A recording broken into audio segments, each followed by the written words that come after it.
തോണ്ടി മുതൽ തിരിമറി കേസിൽ മുൻമന്ത്രി ആന്റണി രാജു കുറ്റക്കാരൻ. ഗൂഢാലോചന കുറ്റം തെളിഞ്ഞെന്ന് നെടുമങ്ങാട് കോടതി. MLA സ്ഥാനം നഷ്ടമാകും. ശിക്ഷാവിധി അല്പസമയത്തിനകം.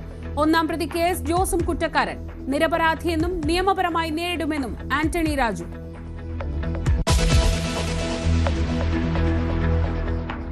രാഹുൽ മാങ്കൂട്ടത്തിന് കൂടുതൽ കുരുക്ക്. രാഹുലിനെതിരെ പരാതിക്കാരിയുടെ ഭർത്താവും. കുടുംബജീവിതം തകർത്തെന്ന മുഖ്യമന്ത്രിക്കും DGPക്കും പരാതി. വിവാഹിതയെന്നറിഞ്ഞിട്ടും ബന്ധം സ്ഥാപിച്ചു എന്ന യുവാവ്. സത്യം മാത്രമേ ജയിക്കൂ എന്ന് രാഹുൽ മാങ്കൂട്ടത്തിൽ.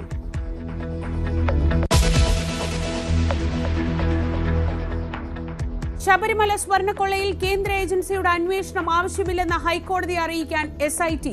രാജ്യാന്തര ബന്ധമുള്ള കള്ളക്കടത്തെന്ന വാദം. PS പ്രശാന്തിനെയും അടൂർ പ്രകാശിനെയും ചോദ്യം ചെയ്തേക്കും. പോറ്റിയും ജോൺ ബ്രിട്ടാസും തമ്മിലുള്ള ബന്ധം അന്വേഷിക്കണമെന്ന് അടൂർ പ്രകാശ്.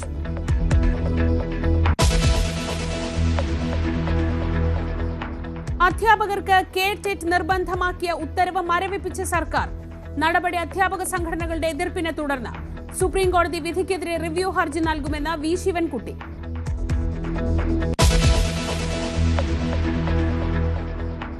ന്യൂസിലൻഡിനെതിരായ ഏകദിന പരമ്പരയ്ക്കുള്ള ഇന്ത്യൻ ടീമിനെ ഇന്ന് പ്രഖ്യാപിക്കും. മുഹമ്മദ് ഷമി തിരിച്ചെത്തിയേക്കും.